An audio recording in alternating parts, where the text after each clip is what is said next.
tuned in to the cold, hard truth. Cayman's #1 hard-hitting live podcast show, where we feature some straightforward conversations on political, social, and celebrity news and all things happening in the Cayman Islands and around the world. This show was created to give the people a voice and a means of being involved and informed without any filters. Sometimes it gets crazy, but we always keep it real. We bring you the tea, piping hot, so grab your favorite beverage and join the conversation via WhatsApp at 324-1612. Email tips at caymanmarlroad.com. Now, here's your host, Sandy Hill, broadcasting live from the beautiful Cayman Islands.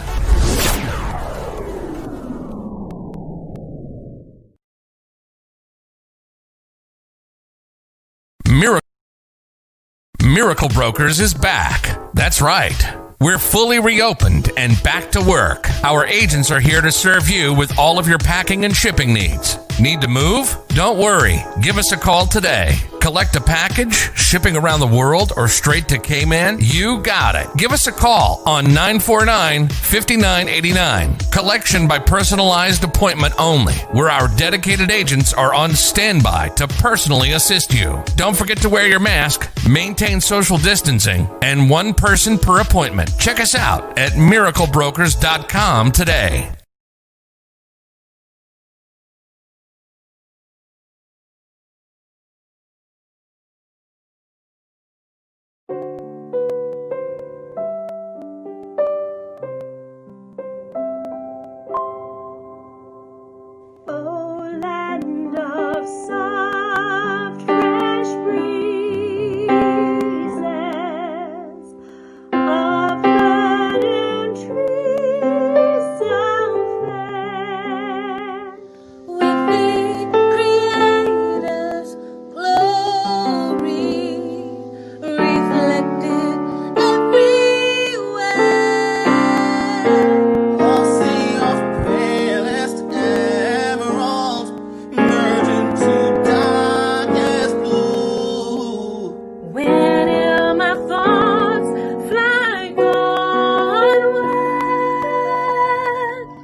Okay, good morning. Good morning, folks. How is everyone? Give me 1 second. It looks like seems like I'm in this dark this morning. The lights behind me are actually off. But you know what? I kind of like it like that today. Is it a gloomy day outside or is it just my imagination? I know we had some rain yesterday and over the weekend. And of course, with the showers come more mosquitoes. So something for us to really look forward to. Happy Monday, everyone. Welcome to another edition of The Cold Hard Truth. And you guys know how it is here. We are going to tell you the truth. I'm getting some very, very interesting messages about people breaking curfew, bars and different establishments. Now you guys know that you can go out dancing. There's a lot that happened over the weekend in terms of the press conference on Friday and some of the changes that have come out as a result of that. But before we get to that, a bit of breaking news this morning. We've just received word there was a stabbing again last night where an individual, looks like it was a male this time, was reported stabbed. 911 was called. He was stabbed in the stomach at an establishment on Walker's Road. I'm trying to think of what establishment that could potentially be. This was at 5:12 a.m. and officers attended the scene at 4:55 a.m. So all I can do is tell you that more details hopefully will be forthcoming about that situation. So,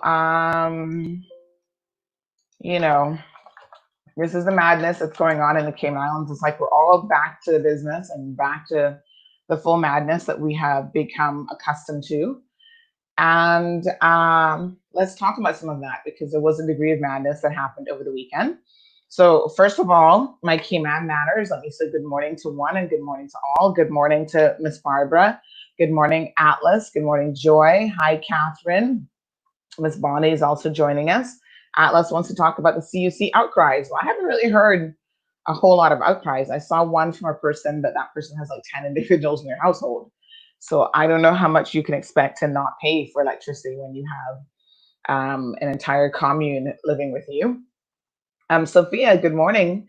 Rosanna is here for it. Renika, bless, good morning to you too. So let us dive head first. Alex, sorry. So still waiting on a call from Fidelity. Wow. Wow. That is crazy. DVJ Carter's tuned in. Kayan, good morning. All I can tell you, Alex, you have got to email dlp@gov.ky and lodge a formal complaint because I don't see any way that you slice this that government cannot prosecute Fidelity. I mean, they have got to be prepared to more than set an example of them because here's a company that claimed that they needed 60 days and they have clearly gone beyond the 60 days for a lot of people who have applied. And that's a shame. You know, you email them, you get absolutely no response. So what are you going to do? It's just crazy. Good morning, Maureen. Hi, Larry. Larry's tuned in from New York. Kian, good morning to you as well. So over the weekend, I know you guys saw quite a bit of stirring up of things that happened on Mall Road. And the biggest sort of, I guess, story for the weekend story was this alleged stabbing that took place at a property in at Moritz in East End. So I want to talk a little bit about that situation because stories like this always elicit a response from a very strong response from persons. Obviously, the persons who are involved are not willing to accept that they are wrong in any way, shape, or form, which is kind of interesting. And people always put on a certain, like, oh, you know, you're being nosy, you're this, you're that. So I want to talk about some of those comments as well.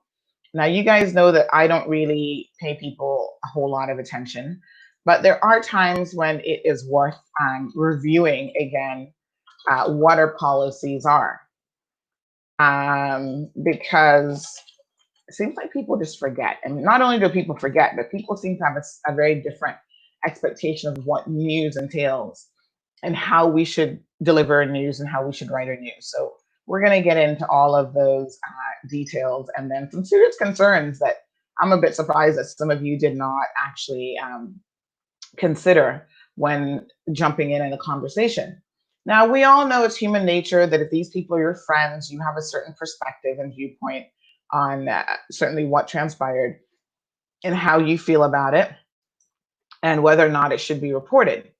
So we got several reports late on, that would have been Saturday night, yes, that there was a stabbing incident at the facility. Good morning, Yvette. Moritz Hotel Resort, whatever it's called, in East End. And so we started to check around. We contacted our CIPS. Obviously, the RCIPS doesn't always respond in real time, and this is one of those cases where it's late at night. Nobody's manning the emails. They're at home, probably in their bed sleeping. But nonetheless, we made contact with authorities and we sought to verify the information. And almost immediately, we knew exactly who the parties were in terms of we had names, we had photos of the parties, we had a little bit of historical information on who they were. We knew, for example, that this young lady was a mother of seven and she just recently married the Spanish guy who had been adopted here in the Cayman Islands into some McLean family. I don't know exactly. The East Ends of McLean were like, he's not family to us. So, we did quite a bit of checking around, like, who are these people? Um, at the end of the day, I don't personally know these individuals. I've seen the young lady. I knew that she looked familiar and I've seen her around. I couldn't even place exactly where I had seen her, in fact. And, the funny thing is, people need to comprehend that when a story is written, we don't I would say probably in 90% of the cases at least, we have no clue who the individuals are, nor should it matter because we actually don't care. And so, one of the things that happened right away with this story, as soon as it went up, the mother of the young lady started to comment and take a very, very strong position. Now, listen, I'm a mother too. I get it. Somebody is talking about your child or somebody reports an incident that makes your child remotely look bad. I guess it's a mother's instinct to try to defend that child. And this woman was saying, well, that's not what happened. And da, da, da, da. Didn't really go into any details. And she kept posting and posting and posting and posted a lot on the Facebook page. All of those comments have since been removed by her mother. And she was basically saying, this is fake news. It's not what happened. Listen, when we get a story, as with any news establishment, you receive information, you try to verify the information. Sometimes you only get what people have brought to you. And until others are willing to speak up and say, hey, I was an eyewitness there. This is what I saw. This is what happened. We had people who had been at the hotel facility who were sharing their what they thought happened and what they, said. Listen, ambulance were called, police were called. It was some kind of domestic situation. This is nothing new for this couple. They had been in something the night previously. And a lot of this information, you know how Cayman is. I'm not saying that people in Cayman always get it right or they know all the ins and outs of every single situation. But that's the whole premise on which Mall Road is founded on. If it don't go so, it go close to so. And you guys all know the saying of, especially when you're out in public, people are watching you. They're making observations. They know what's going on. And the level of details that we received about their staycation and what transpired, everything from the fact that, the baby had burned its hand on some pasta. The eyewitnesses claimed that throughout the night, the baby was crying because of the burn, and they felt like the child did not get any medical assistance other than a little bit of ice on it, which was supplied by the restaurant staff. The parties had been drinking over the weekend. It's a staycation. I guess that's what people go and do on staycations. And, there were a lot of details that came in. So the first thing I want to say is we supply the information that we receive.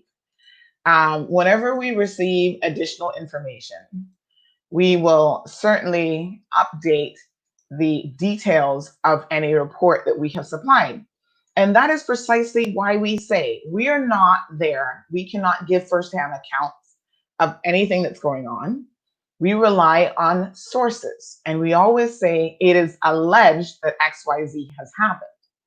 And furthermore, in a case like this, where it is relatively early on in the incident, although it was hours after the incident that we actually put up our story, we also informed the public that, listen, at the end of the day, this is a developing story. We will be waiting for the authorities to make an official comment or statement on what has transpired, for maybe the parties to reach out, because sometimes the parties will reach out and say, nope, this isn't what happened, it's XYZ. Now, in this particular case, the initial comments coming from the mother did not provide any real insight. So there was numerous posts, about, oh, this is fake news. You better leave my daughter alone. Da, da, da, da. That's not what happened. But there was none of those that actually sought to clarify what did happen or to give a particular position. And I thought that was really, really interesting. So the police were called, and what we do now know is that the parties have divulged to the police, I guess the hotel as well, that apparently there was a fight, which is kind of interesting because on social media the story changed even from the parties involved, that, oh, there was no fight, there was a fight earlier that was not connected to this. Well, you know what? The police confirmed with us that when they arrived on the scene, they were told by the husband, which is the same person who turned around and then said, oh, there wasn't a fight that led to this. I don't know why you'd go around smashing glass if there is no fight, but whatever. Maybe you're just that kind of person, and then we should all be concerned about the children, the 7 children in their care. But I'm going to pull up some of the screenshots here of what they actually came back with and said. But at the end of the day,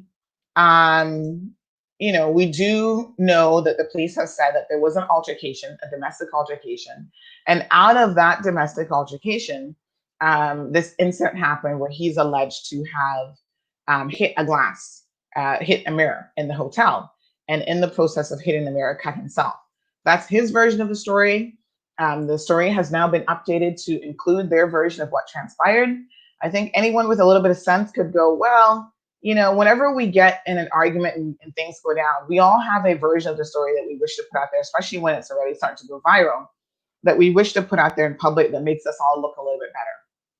And I'm sure that some fine tuning of what actually happened has occurred here. Because in fact, one of the reasons that I feel so confident that that is actually the case is the hotel management reached out to us as well. And so they shared. Now listen to how different the story gets, every single person that you speak to. So this is the manager. I forget his name, Bill Powers or something. This is the manager at the Moritz, the general manager. And he said at 9:32 a.m. yesterday that it is not a stabbing, but the guest cut his hand on the door window. So which is it? Is it the mirror in the hotel room, or the door window, or the actual window itself? So even the details were a little bit fuzzy in terms of exactly what transpired. The hotel has good reason that they probably do not want to, put all of the details out there because it doesn't make them look good. And I'm going to talk about that here in a second. So there's certainly that consideration. There is also the possibility that the parties have their own reasons why, and I want us to examine what was sent to us by way of a private message. And this was said, amongst other things, that it would probably not be worth sharing in terms of the profanity and everything else that came with it, and the name calling and the total disrespect. But it says, I don't need any of you people posting my story or giving a shit whether or not I'm okay. So, real intelligent person here. And it takes two to argue. We did not fight. Wrong couple. Okay, so I don't know if when they say if it takes two to argue, if they're talking about them and the wife or what, but this was the husband. We argue and some public saw, so that much was admitted, and now it's suddenly turned into fight and stabbing. Well, I don't know what he's talking about, an argument versus a fight, but okay. My wife harmed me in no way, and newsflash for you, her friends, her family, her kids, teachers, counselors, entire public is reading the BS you're posting about her, making this seem like this is all about her and not the fact that we both argued. Now I'm confused. Just because I got a cut unrelated to an argument doesn't mean that she should be getting all this backlash. So let me understand, because even within this comment here, there are contradictions. First, it says that it takes two to argue. Right. Well, sort of. I mean, one person can argue with you and you can just stand up and take it, but whatever. That's semantics. Then it goes on to say that we both argued. Okay. He seems to be overly concerned about the backlash and the fact that family, friends, kids school counselors were already reaching out as of Sunday. It seems like they might have some real concerns, and the entire public is reading this. So I don't know about you guys, but I got the sense that this was more about damage control after the fact, about trying to control the narrative. And it probably happened beginning that night in terms of, oh no, I hit my hand, yada, yada, yada. So he admits to there being a fight. On the one hand, it was like, oh, it happened earlier and it was unrelated. And then on the other hand, we both argued. Well, listen, all I can tell you is the police have said the following, and we're going to talk about what the streets are talking about as well. The police have said, they got back to our inquiries on this situation, and they have actually said, and I'm going to read this verbatim so we don't get no mixed up story here, because Monroe does her best to clarify whenever possible. So the response from the RCIPS says, I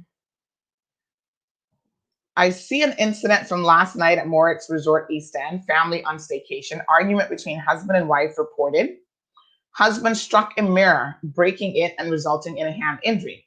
No reports of assault and no arrest made. Husband confirms that he broke a mirror with his hand. So the police say that there was an argument. And the husband confirmed that he injured himself. Right? So let's go with that story if that's really what happened. Do people just randomly go around breaking mirrors and hitting mirrors for absolutely no reason? I don't know. Is that normal? I mean, it's not normal in my world. Having a disagreement, even getting in an argument is very different than taking it to the next level of hitting stuff and punching stuff. Others on Instagram weighed in. One of her baby daddies, because she's got 7 children, I'm told that most of them are all by different men.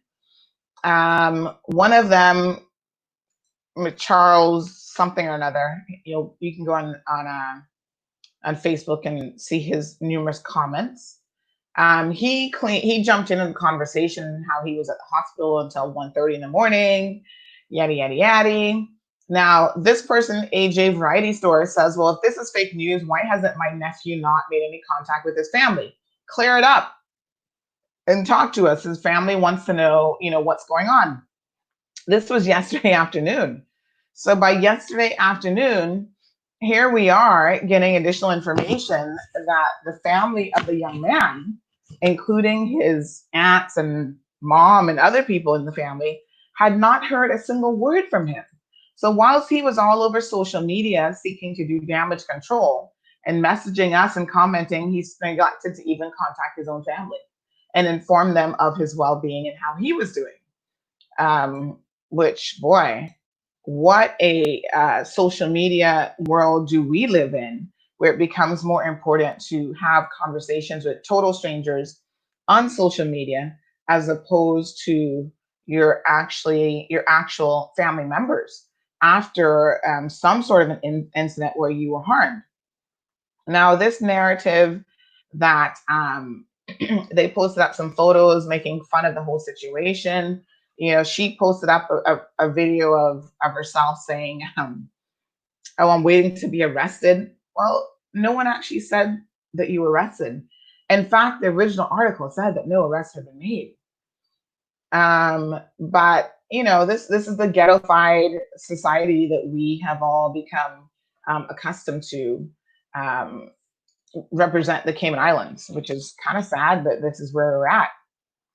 So this video, again, eating breakfast, waiting to be arrested. Okay. Well, yeah. So cute, right? So a number of persons sent us that video. There was another one of the two of them hugging up. So they had a message that needed to get out there on Instagram in particular. Oh, that we're okay, we're great. There's another picture that's put up of the two of them where he said, oh yes, I'm near death. I'm fighting for my life. Obviously the persons who reported it thought that the injuries were a lot more severe than they were. And that sort of thing happens all the time. Sometimes even the police will put out an official report saying that the person's condition is serious or critical, and then the report is revised. It kind of reminds me of the gentleman who was stabbed by his stepson some weeks back, and it was videoed on Instagram. Everyone who saw that thought for sure that that man was fighting for his life and that he was in intensive care. And even some of his friends. Oops, sorry, the water's leaking out here. Even some of his friends were that night in tears and afraid for his life. And the truth of the matter is, although there was a significant amount of blood and the scene looked horrific, his injuries were, there was no major organs that were hit or anything of the sort. And he was out of the hospital, I think, by the very next day. So, yes, the people who were observing what happened thought, in their opinion, that the injuries were extremely severe, and that the man was fighting for his life. That turned out to not be the case. However, it's not as though you could possibly get an injury in your hand or cut your hand and not be fighting for your life. There are people who died for far less in terms of injuries, because if you hit the major artery in your hand, you will bleed out if you don't get immediate medical assistance. So if someone has to drive you from East End all the way to town to get medical assistance, you could very well die from a hand injury. That would be the easiest thing in the world to happen. So, I mean, people are kind of going back and forth on the conversation.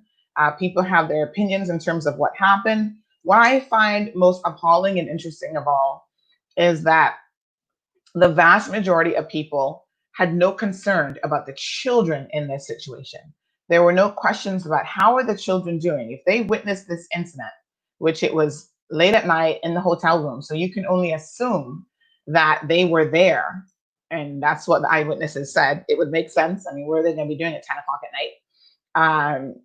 So they would have witnessed this incident, whether it was him just losing his temper and breaking glass or whatever. You've got like a 10-month-old, and then I don't know how old the other kids are, all the way up to 17-year-old. And this is what they're witnessing. This is the dysfunction that they're being exposed to.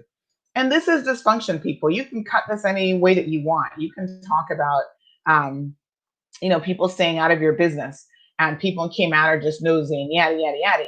But as people who come from dysfunctional backgrounds and dysfunctional families, I can tell you that this has got to be the height of dysfunction. And there are people who have not even experienced physical violence in the home, who have been traumatized by a lot of what they witnessed and what they had to endure as children. Constant fighting and degrading of their, moms and other people in their lives have led to them having themselves dysfunctional relationships and struggles throughout their entire lives. And so the fact that no one seems to care about those things, I think is very, very interesting. And it's certainly telling on us as a community and as a society. People said, well, why did you have to mention that she's moving to where is she planning to move to? The UK at the end of the month. Why not? The story is true. But in their minds, it seemed to try to imply something. No, it's just a fact. We tried to gather information. So people are like, okay, here's what we know about the individuals, right? We didn't even put the person's names in the story, but they added themselves. They were happy to identify who they were. So when we put in stories like, okay, the person has 7 children. Well, that's a fact. They're newlyweds just a couple months. Well, that's a fact. The family's planning on moving to the UK. That's a fact. And what is the big deal in terms of including factual information like that in a story? Whenever it's connected to us, we all have an issue with it. When it's somebody else that we don't know, we'll sit back and read the stories and talk about the stories and indulge in the discussion.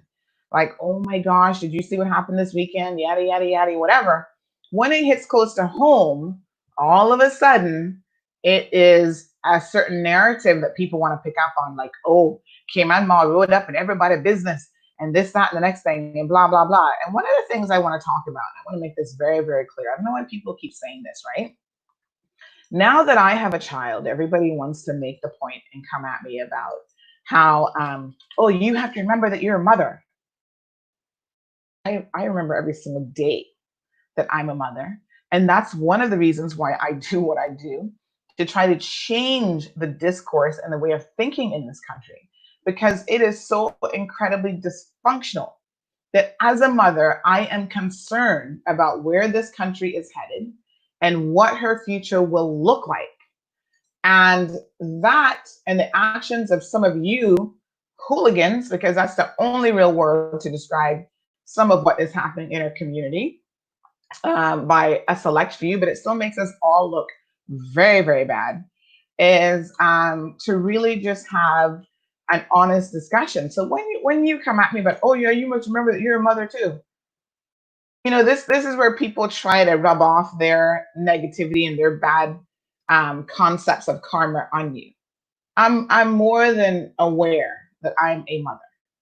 But you know what? I'm not going to be the kind of mother that allows my child to do wrong their entire lives, cloak them up in every single thing that they do, the drinking, the smoking, this or that, all of the ridiculous behavior, and never holding them accountable. So that when they do get in trouble, and it's all over the news as it happens anywhere in the world, it's only in Cayman that we seem to expect that people's business or their lives will not make the news. That's funny because it makes the news all over the world and in great detail. I mean, do you people not read, uh, news reports from elsewhere? So this construct of, you know, somehow because I have a child, karma is going to come back and get me. No, you know what's going to come back and get me? You know why karma is going to come back and get all of us? When we don't do our jobs, when you do not raise your children properly, when you do not hold them to be accountable. That is when, and it ain't karma, it's called your actions have consequences. And the consequences of your actions when you do not raise your children properly is that they will end up splattered all over the news. Sometimes they will end up killing each other and they'll be all over the news. And who's to blame? 98% of the time, the parents. There are always those 2% where a parent has done everything right. And those children, regardless of the upbringing that they've had, have just made poor decisions and they're going to just turn their lives in a way that we cannot control as parents. And so you can sleep easy at night knowing that you've done your job. I'm sure you don't sleep easy at night knowing that your child has disregarded all of the training that you provided to them. But when you hear some of the discourse and the messages that we have received from some persons connected to this young lady, you can see that both her and her children are surrounded by a level of ignorance that is not shocking, but is disappointing. And I can tell you that a lot of people reached out to us, even after the story went up, to say, what they had experienced with this young lady at some junction. And I'll read some of those. Of course, I do not want to divulge my sources. So I have to be careful what they say because they did share some personal details of experiences with this young lady. And, none of it was positive. And so when you have that sort of thing happening, um, you have to really wonder. So one person said they have a connection with her, and they went on to say what the connection was. I'm not going to disclose that, obviously. Their opinion is she's always beating up on young men. On the young man who she recently married, gets drunk and high in ganja and alcohol, and gets on terrible. Somebody else said that the husband struck the car glass. So what he struck continues to be a changing situation depending on who it is that you talk to. This person said, do some digging and how allegedly the baby got burnt when the mother ordered spaghetti and sauce. And the child stuck its hand into the sauce and got burnt. And it was said that the baby was crying all through the night.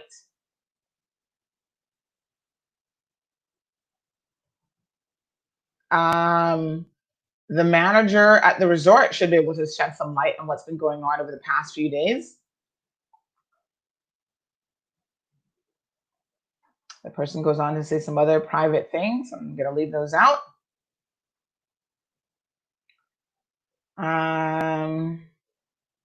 Yeah, some of this I can't really share. And again, their opinion, this woman lies, can't hold a job. She's just one hell of a character. Okay. Don't work, running up and down, dressing up, looking good for men. What a hell of a family mess.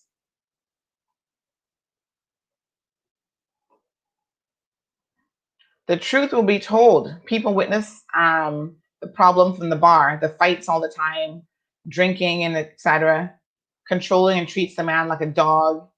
So when and with whom she left those children to go drink and so on in the bar room, I have no clue. This was this weekend.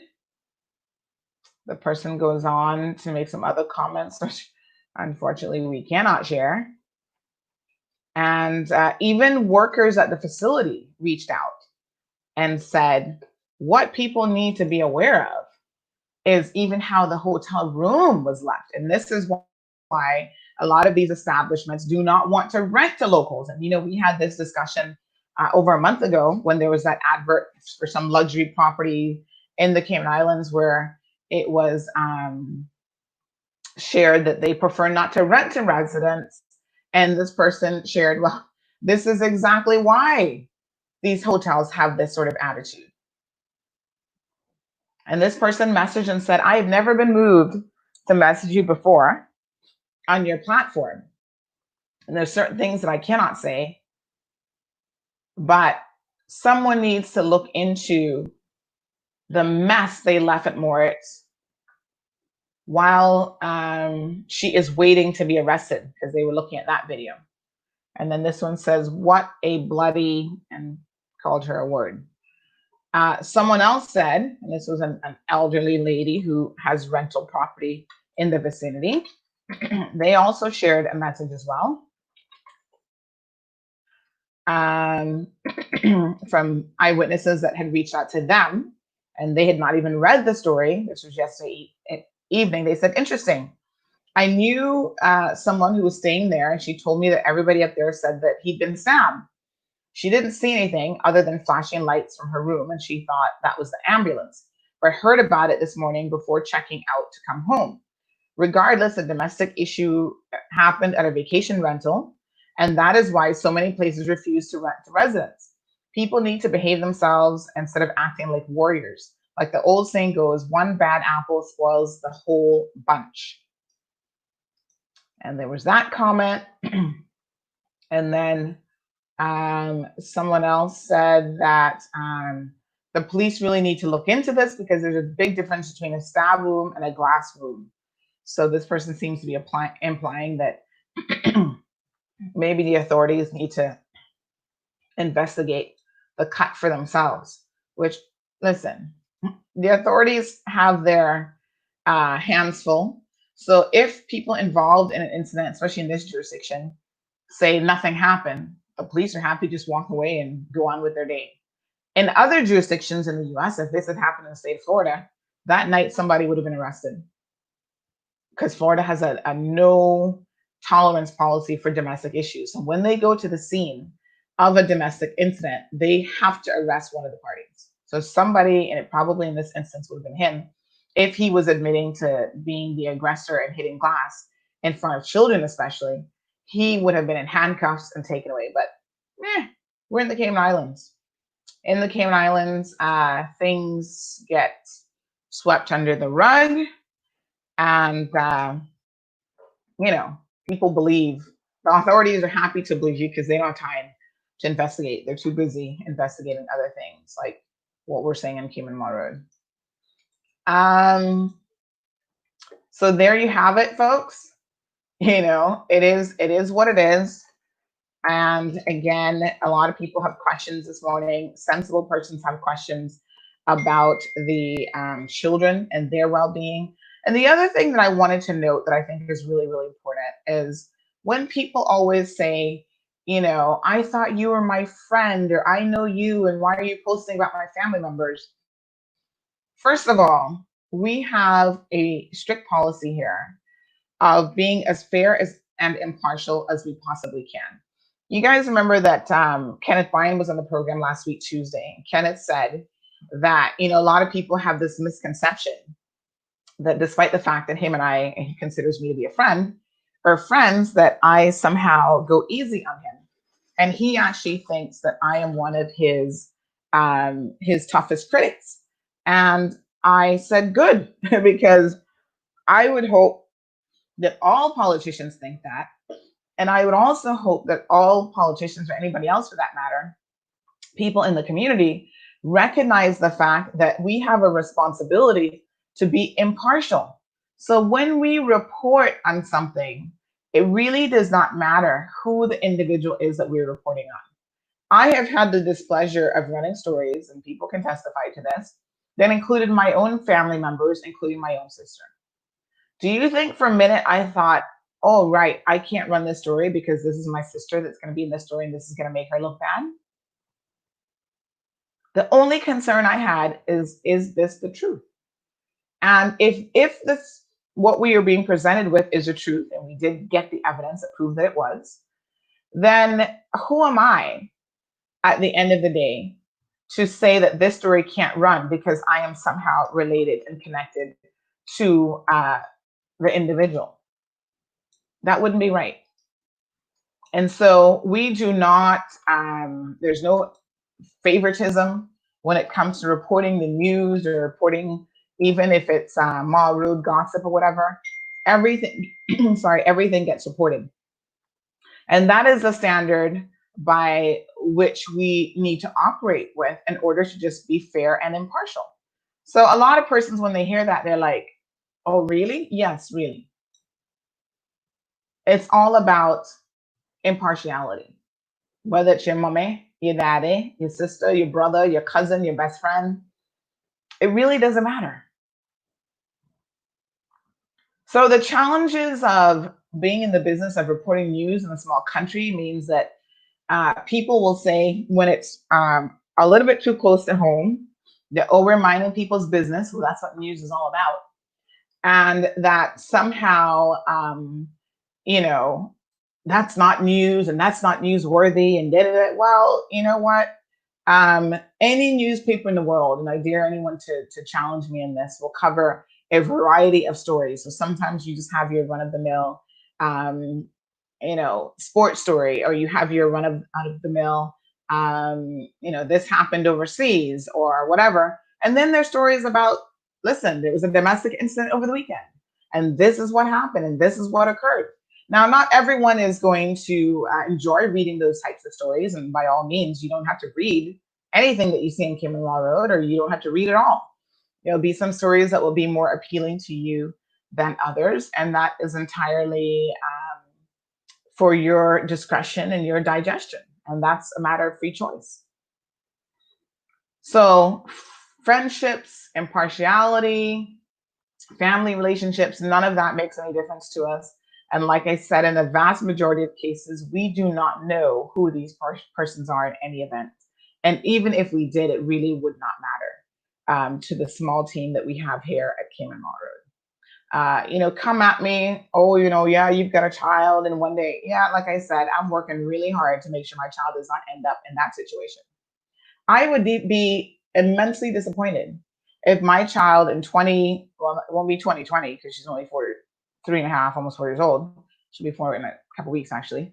But I would be immensely disappointed as an adult. My child decided to make a decision of having 7 children by tons of different men, because that is not something that's going to benefit her in any way, shape, or form. I don't even know who can afford 7 children this day and age, if I had to be honest. So I hope to be in a position to do my best to raise a responsible child. And so instead of looking inwards and saying, wow, this incident happened, I am this young lady's mother, or I'm a grandmother of one of these children, I'm the father of one of these children, I need to make sure that these children are safe and talk to them. Your gut instinct is to try to attack Cayman Law Road and try to come at us on a personal level. But, oh, you must remember you have a child. Stop it. Snoops. You have a child that is being exposed to domestic violence. and all sorts of arguments, and you are concerned about, I must remember I have a child. No, no, no, Bobo. Your child seems to be in a lot more trouble than mine right now. You remember that you have a child that is one of seven, right? That is probably going to have a life full of struggles, and you better step up to the plate, daddy. You have time to be all over social media, attacking CMR, trying to attack me, trying to come for me. It seems like you have a more important job as father of the year that you need to be living up to. And so it's times like this that I get very, very annoyed by people, because your focus and your attention should be primarily on your children.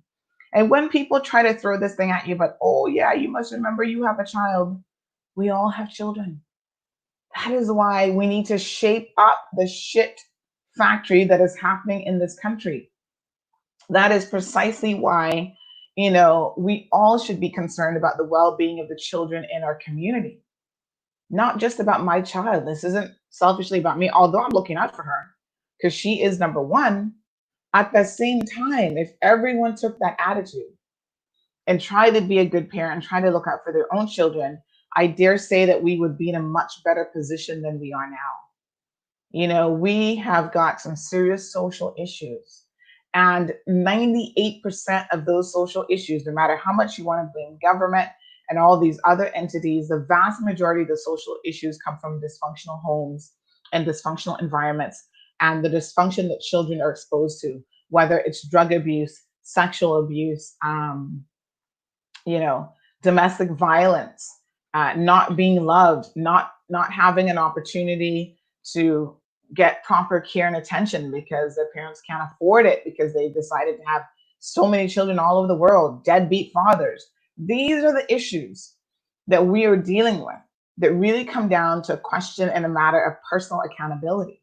So if you are a father, right, instead of living on social media and trying to attack CMR and worrying about what CMR is doing, what you need to do is spend more time with your children because your child is going to need you, right? So if you're one of the 7 baby daddies or 6 baby daddies or how many they are, make spending time with your children a priority, right? So they know that, yes, I might not be in a 2-parent household, but I still have 2 parents who love and care about me, who want to spend time with me. And they are less concerned about posting on Instagram that they haven't yet been arrested than making sure that that morning that I'm the one who's eating, I'm the one who has had a discussion with about what transpired the night before. Because no child should have to experience that. No child should have to witness that type of a situation, whether people want to claim that that is their norm or not.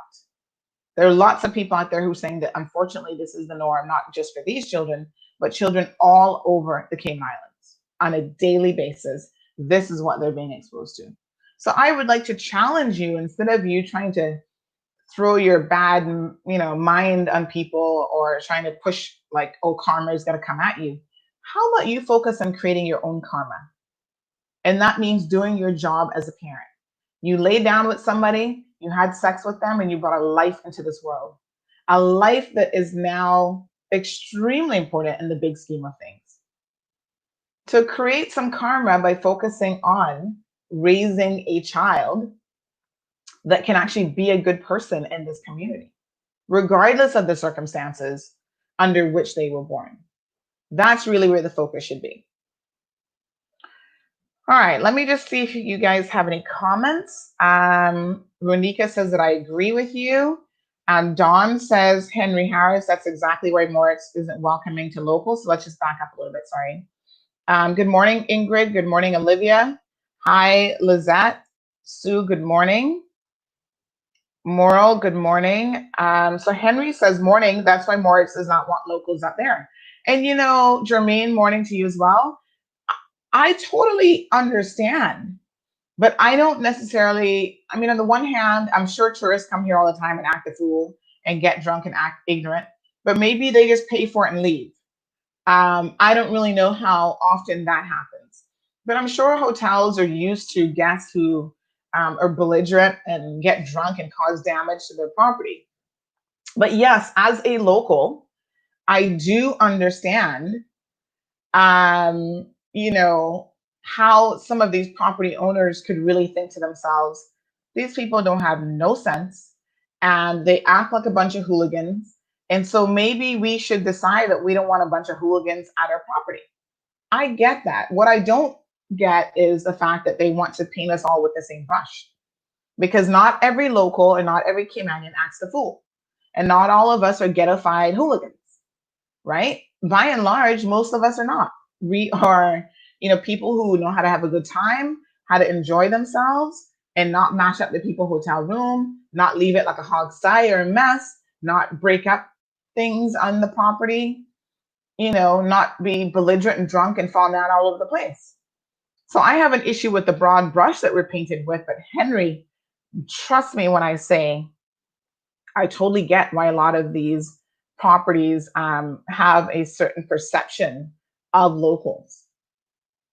Someone else mentioned, not in relation to this particular family, but to somebody else, they were like, how do these people afford staycations at the Kimpton, at Moritz, and all these locations when they're complaining on Facebook every day that they can't pay their bills and they have no jobs? Well, I can't speak to that. I don't know how they do it, folks. They have more disposable income than me and you, who have, a head over a roof, who have mortgages, who have, vehicles in the driveway, because we need to make sure that we pay those bills. So I can't speak to anybody's financial situation, except to say that at times it is curious how people can afford to do a lot of the things that they do. Again, given what it appears to be their financial situation is, and the fact that they're always crying about the finances. So I don't know how they can afford it. Sue says, Henry Harris, good morning. I haven't said anything yet. Jake says, business is business, pleasure is pleasure. Know how to separate the two. Don goes on to say, Henry Harris, that's exactly why Moritz isn't welcoming to the locals. As an owner of several units for over 15 years, I've seen them welcome the locals and also shut down the locals from coming because of the behavior that some, and he puts that in caps, thank you very much, Don, some locals conduct themselves. But it is not fair to group all in the same category, for 99% of the locals are not like that and contain themselves in a very caring, compassionate, and respectful manner. I absolutely agree with you, Don. Again, painting us with a broad brush. It's understandable though, because when you have this sort of shenanigan that happened over the weekend, it makes your property look bad. Everybody's talking about, oh my God, did you hear about the incident at Moritz this weekend? Moritz's name is now mixed up in this whole debacle. So of course, Moritz is not going to be happy about this situation at all. Sue says, yes, tourists do behave bad at times as well. Larry says the best thing parents can do for their children is to spend time with them. Larry, 100% agree with you. Make them feel important and give them self-esteem. That's right. And spending time with them and trying to spend quality time with them, not time with them where you're sitting down and having them watch you drink all night and get belligerent and get stupid. That's not the kind of quality time that you should be spending with any child. And certainly there should be rules about even the fact that adults and parents are getting drunk and so on in front of children. This is where DC, what's it called? DCFS needs to really step in and ask some serious questions about what is going on. Don agrees with tourists acting that way. I think, in the case of tourists, they get to leave. I guess they pay for the damage and they get to leave, and no one's going to remember them come next week. Karen says pension money must be running hot.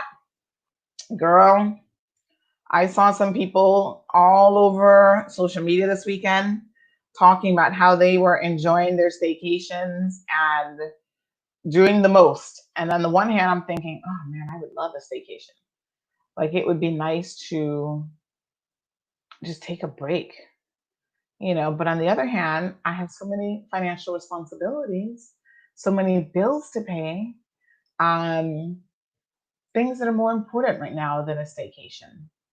Trying to get my daughter's room ready for her so that she can transition into her own space, for example.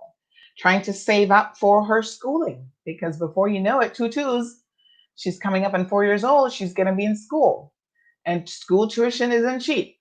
So let me get a head start in saving up for a couple years worth of school tuition if I can. Just all of these other considerations. So I'm not knocking anybody who can find the money and afford to take a vacation, but I do wonder, based on some of the people that I see doing it, whether or not they can really afford to do it, or as Karen has said, using up whatever little pension money they received foolishly.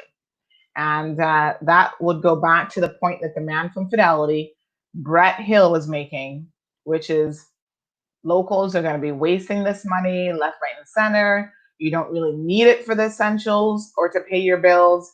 You're going to be buying 75-inch TVs. A lot of you didn't go buy the 75-inch TV, but you are out there enjoying a luxurious, 4 or 5 days stay at the Moritz, at the Kimpton, at this place, at that place, at the sacrificing of other things, like even the well-being of your children.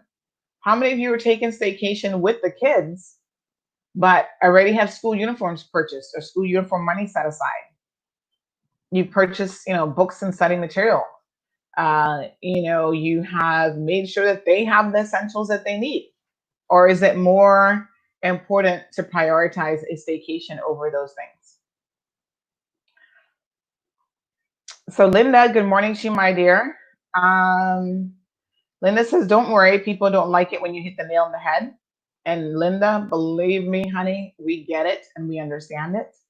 I just want to address, because people always do it. Well, you must remember now that you've got a child. Yes, I do. What a wonderful blessing. Thank you for that. I'm glad you are willing to acknowledge that. Thank you so much.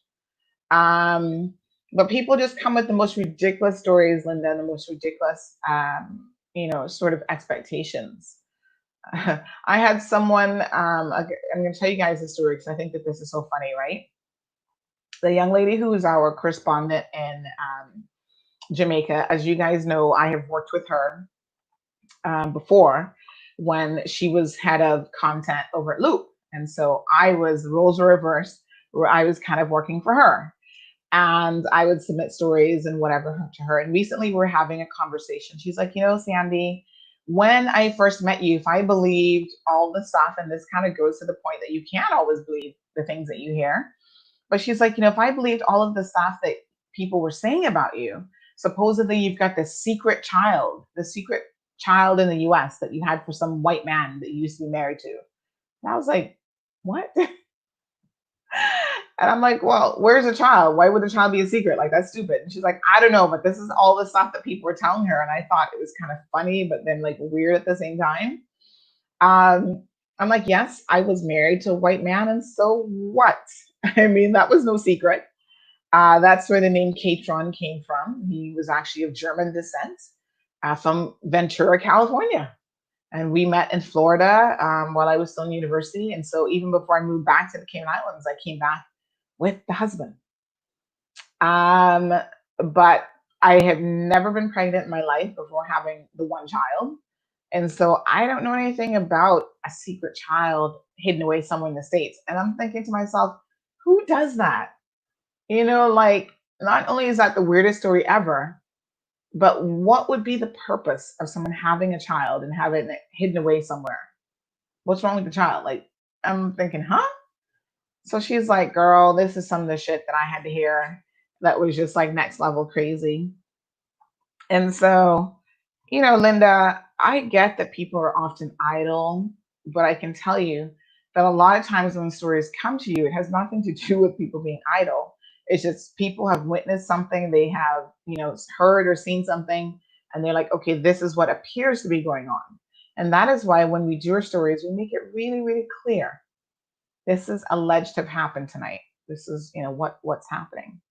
And so just this morning, we got confirmation, and this I know for a fact, that someone has been stabbed in the stomach on an establishment on Walker's Road. I don't know what that establishment is, but we will start to get more details, I'm sure, as the day continues to shape up. So, Linda, you know what they say about the pigs in the pig pen? You take a rock and you hit it in there, and the one that squeals is the one who obviously got hit by the rock. Jake says the first thing they want to say is, "Oh, I paid XYZ for this room." So they leave it a mess or trash it and feel that that's okay. That's ridiculous. They do the same thing when they go overseas too. Really? So you think just because you're paying money for something, you can treat it any kind of way? Hmm, interesting. Sue says that I've run condos over the years. I've seen a lot. I am sure. Karen says I leave hotel rooms clean except for unmade beds. I can also leave a nice tip, common courtesy, and respect for people. And you know what else, Karen? Even when I travel, the most mess that I make, especially if I'm going shopping in Miami, is will be the garbage area, and I'll bag up my stuff because you're like um, taking off hangers and all kind of stuff. So a lot of times, if it's like just a shopping day for a couple days, a shopping trip for a couple days, you haven't had an opportunity to like take the cleaning staff and say, "Oh, can you take out all this like garbage and stuff, whatever, for me?" So that's like it. And maybe a couple towels. I tend to leave the towels on the ground so that they know that they're dirty, obviously need to be washed, especially if you're vacating or leaving. And I like to have my towels changed. I know there's this whole thing about trying to save on money and whatever, but I'm a little bit of a germaphobe. So in hotels in particular, I like to have my towels, like I like fresh towels every single day. Um, Tasha says all of us would love a staycation, but the price of the staycation is your CUC bill, your phone bill, etc. for the month. Yeah, I mean, even myself, I was like, can I go to the BRAC? I mean, I for me, a real staycation is not even in Cayman because there's still so much drama going on, and you still see the same people that you see every place else. So sometimes I'm like, let's just go to the BRAC and hang out with the pool, and you get to see BRACers and you get to interact with them. And so I love me a BRAC staycation. And right now, trust me, I would love the BRAC is open, by the way, as of Sunday, which was yesterday. There've been a number of changes, which we'll go over some of them here in a minute. But the BRAC is completely open, no tests required. We can now travel to and from the sister islands, the BRAC and Little Cayman, both by air and leisure boating. So it's completely open. So thank God for that. And yeah, I would love to be able to take a staycation. But listen, we are all going to be in trying times here now. We are. And so I don't know what our income situation will be coming in for the next couple months. And as much as I want to go to the BRAC because we actually need a break, during the whole COVID lockdown, my father-in-law passed away. I know that my husband could just use a poolside moment where he doesn't have to think about anything. He can just look out at the pool and just get in his zone, whatever, and relax. And instead, here I am working, not just Cayman Mall Road. I've got my Roki business. I'm hustling with that 24/7. I'm out there handing out flyers, trying to get new customers on board. I'm doing the most to try to insulate myself from the financial implications of COVID-19 and any fallout that we may all be feeling in the coming months. We're already starting to feel it. And so, I'm torn. Like, where do I find funds to take a staycation? And if I have to sacrifice things like giving my daughter something that she wants to do, that she wants to enjoy, or paying the bills to take a staycation, in my mind, I can't do that. That doesn't make any sense to me. So I'm not saying that a staycation may not be in my future. What I'm saying it is not in the immediate future. I need to see what's coming down the pipeline first. Karen says NAE pays for them and we don't get that benefit. Well, you know what, Karen, I had to admit that I've heard some stories about some of these same families who are on staycation, at times not even having their children. Either NAU or the government or whoever DCFF takes children from them, so they don't have that responsibility. Or some of the family members of those children who are concerned about their well-being will take them and raise those children. And so maybe that's why they can't afford a staycation, because they're not really all that worried about it, about the real responsibilities. Atlas says Cayman is not a real place. I get you, Atlas, and it's unfortunate that we even have to say that. That's a saying. Like it's so unbelievable that it's not a real place. But this, unfortunately, is our stark reality. And it is a little scary, to be honest. Cecile, joining us all the way from the UK. Thank you so much for joining in. And Morna has also got Cayman Mall Road locked in this morning here in the Cold Hard Truth. So let's review a little bit of what transpired on Friday and over the weekend outside of this particular incident. So Bahamas shut down their borders yesterday. Their prime minister made a huge announcement at a state address. I'm just calling it that loosely, a national address, where he basically said that the Bahamas would be shutting down after having a record high 15 cases in one day. And almost, I think, 50 cases since reopening 3 weeks ago on July the 1st. They have decided to shut down their borders, all borders, seaports and airports, to US citizens, the people coming in from the US. Shocking. Did you guys miss this? Because I was like, what? But at the same time, I am also not entirely surprised. What surprised me on Friday is that the Cayman Islands has actually taken steps to reopen its borders in September. And we're talking about the fact that it's going to be a phased reopening. Now, I have been by and large very, very supportive of this government and the things that they have done in relation to this COVID situation. But I want to make it very clear that even with the best measures in place, I do not support the reopening of our borders come September. I don't think September is the right time. I think we need to take more of a wait and see attitude. Yes, have the systems in place, have your committee that has been formed gather how it will work, but honestly, write out the rest of 2020. Because every single country that is reopened, and in particular in the Caribbean region, that has reopened has seen a spike in their numbers. So I'm going to give you guys this link here. I want you to read this Bahamas story. And again, this is what the premier, I think he's prime minister, Huberg Minnis said regarding this situation. He said, our current situation requires decisive actions if we are to avoid being overrun and defeated by this virus. All congregant activities and gatherings, inclusive of religious, so they're basically having to re-shut down. And they only have 153 cases, but of the 153, since they have reopened, some 49 new cases in 3 weeks and 15 in 1 day. And the vast majority of those 31 have been from the island of Grand Bahama.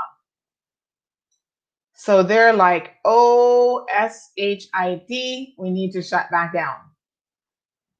And everybody in this government is saying, well, we're going to do a phased reopening as though that's something unique.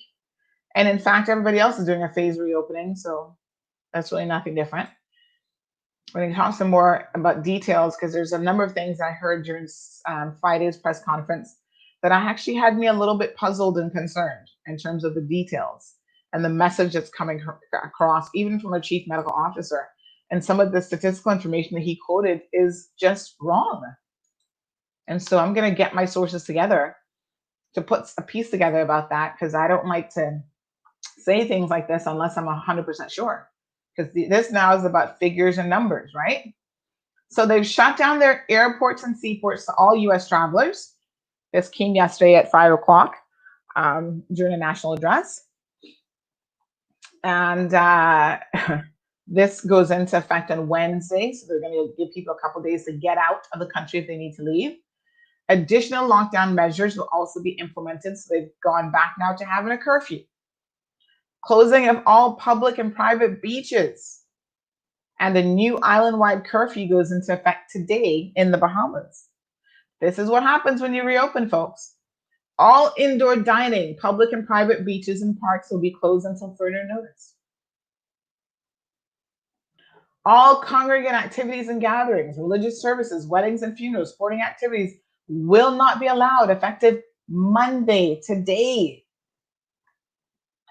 This is crazy, right? Bahama Air, which is the country's national carrier, will cease all outgoing flights to the US immediately. Outgoing commercial flights will still be permitted to accommodate visitors scheduled to leave the Bahamas after Wednesday. So, in other words, they'll give them a chance to get out. International commercial flights and commercial vessels carrying passengers would not be permitted to enter the Bahamas unless they are from Canada, the United Kingdom, or the European Union beginning Wednesday, July the 22nd.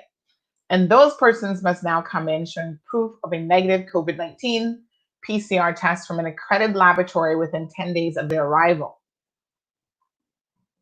So 15 new coronavirus cases were confirmed in the Bahamas, prompting the move to close its borders to what is now the world's epicenter of COVID-19, which is the US. There have been 49 new cases, like we said, in 3 weeks, 31 in Grand Bahama, and the country now has a total of 153 cases. So Bahama Air flies into Fort Lauderdale, Hollywood International Airport, Miami International Airport, and West Palm Beach International Airport. So all of those are in Florida, which we said is the epicenter of COVID-19 around the world. So the Bahamas, like most jurisdictions, including us, originally closed their borders to all travelers in March, but reopened at the beginning of July. And since then, there's been a resurgence of cases after Grand Bahama was said to be virus-free for over 2 months. I mean, you can imagine, right? This is what I keep saying. You go for 2 months, you're virus-free or you're close to flattening the curve, and then you make a decision like to open up your borders, boop, spikes right back up. And those poor people now, the Bahamians, have to be tortured back into no more weddings, no more funerals, no beaches. You got a curfew. I mean, you're going back into lockdown. That drives people crazy. And of course, the US and Florida in particular represent the largest tourism market for the Bahamas, who've been keeping what they claim is a close eye on the Florida situation. Clearly not close enough. And on Sunday, Florida's dashboard reported over 12,478 new cases, the second highest total for a Sunday, but far below last week's 15,300. The state had last week over 69,700 new cases. Now, like I said, probably in tomorrow's show, I'm going to talk about something that the chief medical officer here in the Cayman Islands said that really had me a bit concerned. The Pan American Health Organization has warned that the reopening of the borders comes with risk, and countries must not only be equipped to trace and isolate new infections, but shut down their borders if need be. So that is the risk. And my question is, why are we getting prepared to take this risk at such an early stage? The US has failed miserably at managing this situation. August is almost here, so that gives us a month and a week and a half. It's not enough time, and I do not believe that we should be doing it. It's too soon. Carol agrees, me either. Way too soon. We'll be in another lockdown by November. Yep. I hate to put my bad mouth on us as a country, but I see it coming. Hi, good morning, Sharon. How are you? Tasha says the US has such high numbers of COVID, it's absolutely crazy that we are reopening our borders the 1st of September. I fully support the measures government put in place since March, but reopening the borders the 1st of September is ludicrous. And Tracy says, I'll put myself back in lockdown once those borders open. Well, we may all have to go back in lockdown once that happens, unfortunately. You know, we think that we've got a plan that's going to work, although it hasn't worked for anybody else. So our plan is a phased reopening. So come September 1st, it's not going to be just open up all of our borders. It's going to be certain people that are allowed back in. So not as many, you know, you have to have a COVID-19 test 48 hours in advance of coming. They're going to do what they call a bio button, where they stick this little thing on you. Dr. Lee was showing it. They're going to stick that on you and start to trace your whereabouts and all of your, they're going to geo-track you. So if they say you're staying at a hotel, Basically, you would be locked into that hotel facility. And if you try to leave that hotel facility, somebody, the travel time staff or whatever, will be alerted to the fact that you're leaving the authorized area. It's also going to track all of your vitals. So here we have a picture of Dr. Lee wearing this device, and he shared on Friday that he had taken a mini staycation, and he was on islands swimming and kayaking and running and doing all this kind of stuff, I think in the Cayman Rum Point area. And so he put it under some real tests, sort of environmental situation where he was using it as though he's a tourist. And it worked well, and it stayed on, and it was able to track all of his vitals. Um, so that's great that it works for sure. And so this is what they're intending to have people wear for the first bit of their trip. Apparently, I think it's, let me just double check something here. So they're going to wear this bio tracking device. And like I said, it takes your temperature, your respiratory system, like it monitors that, all sorts of vitals. And then it reports that back to the, well, one of the questions that came out is who's collecting this information? What are they doing with it? How does it get stored? Security protocols in terms of storage. I mean, there's a whole data protection thing, right? So for the purposes of this, it looks like they will have to put some very serious protocols and procedures in place, and maybe even push through some legislation. I don't really know if that will happen so quickly, but those are some of the things, the details that they didn't really have available on Friday that they're still working through. But that is the gist of what will happen. Let me just pull up. So yeah, so Dr. Lee has been the testing person for this thus far, and he says, hey, it works well, it's effective, it stays on, and it does the job that it's supposed to do. So there were some questions in the press conference that they were not prepared to actually answer quite yet because they're still trying to figure it out and working through the details. But we do know that visitors who come in during this first phase, they'll be expected to pay for all of these things. So they're going to pay for their own PCR testing. So after a certain amount of days, then they will test them locally before they kind of get the ability to move outside of this geo-locked area. So they'll get to, go out, I guess, to restaurants more, and if they want to go to different Stingray City or different tours or whatever, they'll be able to do those things. So it's expected that initially it will be, a very limited number of individuals for the first, at least, month, starting on September the 1st. So we're hoping that our phase reopening, which, like I said, there are many other countries that are actually doing a phase reopening as well, will put us in better standing than it has some of the other countries. I'm not really sure if that will be the case. I think one of the things that we do have in place that maybe the other countries were not utilizing is this bio button. And how effective that will be will yet to be determined, because this is something completely new for us. So since July, we've only had 2 positive tests results from over about 300 tests being conducted. And remember now, this 3,000, the 3,000 is inclusive of people who've been retested. So for example, I have a friend who works in a bank, and they have to get tested every 4 weeks. So they're coming up again this week. They'll be retested. This is like now the 3rd or 4th time since their bank has reopened, and they have started testing in earnest. So some of those 3,000 will be people who are retesting, frontline workers, and so on.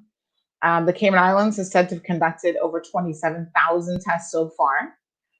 And again, the government is talking about this phase reopening. There's a lot of questions about exactly how this will work. They're saying that the safety and health of the community is their first priority. We shall see. And the premier also said that he will not be.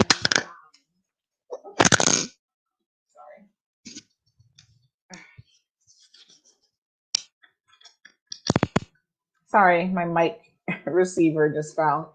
The premier has also said that he will not be um, influenced by any kind of public opinion or polls, which is funny because public opinions and polls vote you into office. So you may not think you're going to be influenced by them now, but I think the point that he was making is even when they have to make popular, unpopular decisions, he is prepared to do that.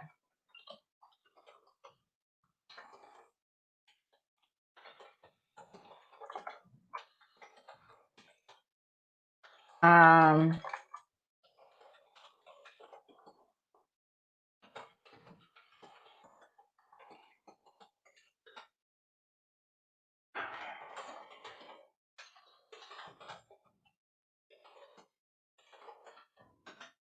okay, so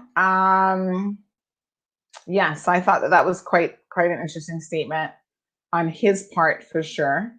But he said that if he was going by popular opinion, we wouldn't be where we are because, in his mind, the popular opinion was to reopen and not shut down to the extent that we did a long time ago. I don't know that that was the popular opinion. I just think that they were very vocal individuals who were putting that narrative forward because there's a lot of people who were saying, even as we started to reopen the beaches and so on, a lot of persons were like, listen, shut it all down and keep it shut down for a very long time. So I don't know who has access to the premier's ear when he thought that the popular position was to reopen and the lives didn't matter, the economy was the most important thing. But I don't think that that was a popular position at all. I think that that was just a position of some, and those persons, even in some of the social media groups and stuff that we are in, tend to be very vocal individuals, but it doesn't mean that they're the majority of persons by any stretch of the imagination. So, what else on Friday that we discovered? There will be a second round of tourist related stipends. So, if you missed the first round, I really hope that you guys pay attention this time because the government has said, that they're aware that some people missed the deadline. So, tourism workers, you'll get a 3 month stipend of $1,000 per month for 3 months. Please pay attention to that so that you can ensure that you, one second, sorry, so that you can ensure that you were able to take advantage of this offering by the Cayman Islands government. They're doing a lot of things that, you know, are going to try to assist the people of this country. So ensure that you are aware of what those things are and that you are actually taking full advantage of them. Because you sit back and then, oh my gosh, I didn't know about it. How did I miss this opportunity? And, you start to cry about the fact that they're not doing anything for the people. So they're offering in a limited capacity some assistance. They're not in the position to offer $1 trillion package like maybe the US is trying to do. But take what you can get, take advantage of whatever opportunities are available to you is what I would honestly suggest. To me, that makes good sense, right?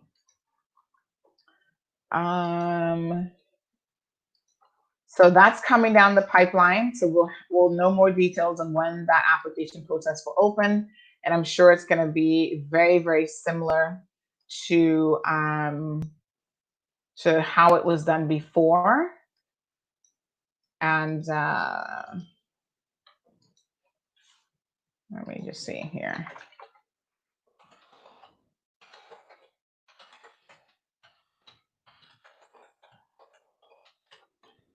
Right. So it'll be very, very similar to, how the application was done before. You just go online, you submit some basic information about, where you work in the tourism sector, proof of your status and so on, because that particular stipend is only available to Caymanians in tourism. Let me just see what else was. So yes, as of yesterday, we're now moving to like the next level of level two suppression, minimal suppression. And this is going to last until August the 31st. So now, as I said earlier, inter-island travel is permitted by air and boat without any need for testing. Gathering limits have gone up from 25 to 50, so they've essentially doubled. Dancing and karaoke in restaurants and bars restart, and nightclubs can open. Um, Social distancing restrictions have to be followed. Now, this is going to be interesting because I don't know how you can dance. Karaoke, maybe, but how can you dance and really adhere to social distancing requirements? So, if you've got a dance floor, I mean, most of these dance floors in these establishments are not very big anyway. So, are you going to limit the dance floor to like 4 or 5 people, 6 feet apart? You got to have your little circles on the dance floor. You stand here and dance, and you stand there. But certain activities, by the nature of what they are, encourage people to get a little bit closer. And dancing, by golly, is one of those. Um, so, that's going to be challenging to see. Someone sent a video this morning. I haven't yet had a chance to watch it because we already had started the show. But I'm pretty sure that video is going to demonstrate what happens when you allow people to. There's a video here that I want to show you guys as well about the importance of mask wearing, right? So, yes, so, there's some real considerations of how in a real world bar this is going to work and who is going to even be enforcing these things. I mean, the poor police really have their hands full with enforcement of a lot of these COVID related restrictions. Um, Let me just see what else we are aware of from Friday. So the governor made mention of some additional air bridge flights. We know that some more of those are coming. Oh, by the way, in relation to bars, I don't know how many do this, or cigar lounges or whatever. But shisha, hookah pipes, water pipes, all of those things are not prohibited or not allowed, so they are still prohibited. And scuba diving and snorkeling equipment remain off limits because obviously you're sharing something, in your mouth, and so the opportunity to transmit all sorts of germs and infections in that way are a real concern. So residential care homes, you can potentially go visit persons in those homes, but there's some very strict restrictions in place. So if you need to go to the Pines or any other residential care home, please reach out to those specific facilities and they will provide you with the details of what is required. So 50 persons can now go out on a commercial watercraft, but there are areas like Stingray City, the Sandbar, Starfish Point, Rum Point remain off limits, so they can go to the Sandbar and Stingray City. Starfish Point and Rum Point remain off limits for these commercial operators. Um, and in fact, for Sandbar and Stingray City, they can only go if they have this Wiz license. And what the premier said, which I thought was very, very interesting, because this has been a point of contention for us here on Cayman Mall Road, is that they're trying to take this opportunity with DOE and some other agencies to try to evaluate how best they can restore and protect certain facilities such as Starfish Point and Rum Point. So this is great. I think that, I said this from day one. COVID-19 has afforded us, or the coronavirus pandemic has afforded us the opportunity to look at a lot of different aspects of our lives. Whether it's who we're importing into the Cayman Islands and maybe resetting the bar with work permits. And so naturally, Mother Nature got a break. We saw India, for the first time in decades, were able to see one of their mountain ranges. Other countries in the world, like Mother Nature was just having a big sigh of relief and getting to breathe and replenish. And Starfish Point, where all the little starfish are at, have actually seen a resurgence of the starfish. Can you imagine in such a short space of time? Because we don't have thousands of people going out there every week picking up the starfish and playing with them, which you guys know we've been putting those people on blast for a minute here on Cayman Road, constantly picking up the starfish, taking photos of them and posting them up. Just this weekend, I received another photo of an individual with a young child, um, picking up the starfish. And people are like, oh, it doesn't do anything to the starfish. Well, clearly it does. Because since we have stopped fingering them and messing with them, they have quickly replenished and there's a ton more starfish there. So now the government is saying, maybe we need to look at how to put measures in place to allow Mother Nature to not be tampered with just in the name of tourism.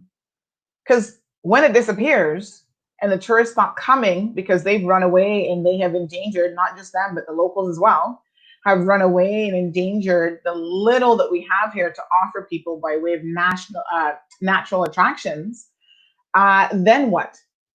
We've overhandled the poor stingrays. We run them over with boat motors. Some of them are injured. All of these things. So this is a wonderful opportunity, and I applaud this government for taking this approach, at least on this issue. A lot of us would like to see it happen with a lot of other things as well, but it's a start, you know. So they're going to remain; those facilities are going to remain closed for the foreseeable future, whilst they have a look at, in conjunction with agencies like the Department of Environment, how they can allow Mother Nature to continue being the most important thing here, which I love.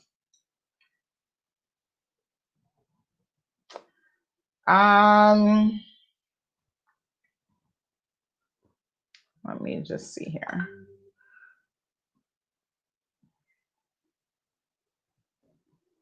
So I just see that our regional correspondent has shared that Jamaica's now reached almost 800 new positive cases, and a lot of those recently have been imports.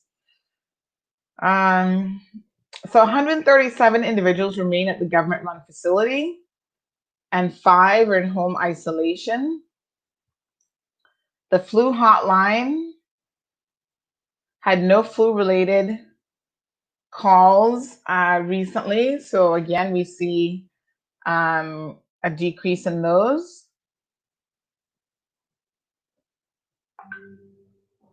There's been some antibody testing that has been going on.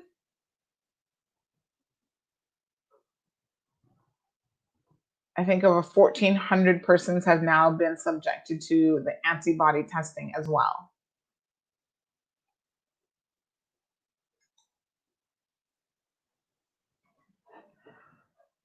Okay, let me just.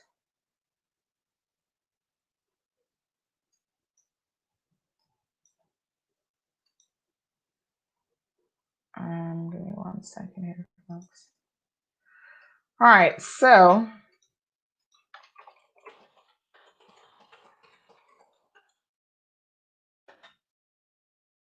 let us have a quick look at your comments. Karen, Sue, let's back up here. Linda.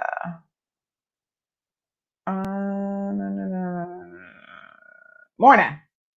Says, it's so scary. Why is our government reopening so soon? God has been good to us, and now we're opening our borders. Scary, scary, scary. Charmaine says, yes, it's has been a long time. I'm not quite sure I'm getting what that's in relation to, Charmaine. Paula says our government must tread softly and timely. Opening up in September is not a wise decision. My humble opinion, they would defeat every previous success of COVID-19. And obviously the government is saying, listen, that isn't what they want to do. They may end up doing it as an unintended consequence, but it doesn't benefit them if that's what happens. But sometimes you can't see the forest for the trees. Morna says they can dance and drink, but the dive shops can't rent their gears. Truly don't understand it. Well, it's because the gears is something that you are using in a very personal sense. So snorkeling gear, you're putting in your mouth. I mean, with the exception of tanks, that is kind of a hotbed for virus transmission and possible exchange of bodily fluids and stuff. I mean, it's kind of disgusting when you think about it because those facilities are in use all the time. People are always going to dive shops and renting those things and sticking what do you call the piece that you put in your mouth? I forget. I'm not a diver, obviously, but they're always sharing these very personal things. So the government has said we don't think that that's safe. And I'm not sure that it will ever be safe to do those sorts of things. Like I've always thought about it in the past because I'm a little bit of a germaphobe. Like I've never really thought that that was a good idea to kind of do that anyway, because you're leaving it up to these facilities to properly disinfect their equipment, and God knows how well that has been done. Linda says the same thing is going to happen to us. Just watch and see, all for the love of money. Hi, Mona Lisa. Thank you for joining us on YouTube. We do have 6 persons tuned into our YouTube stream. Big up to those persons. Karen says we just need to stay closed. Problem solved. I want to travel just as much as anybody else, but safety first. And I agree, Karen. I would love to travel. I want to get on the plane and go to Miami, but I'm not stupid. So I will stay my little self right here in the Cayman Islands and be safe. I'd rather be safe than sorry.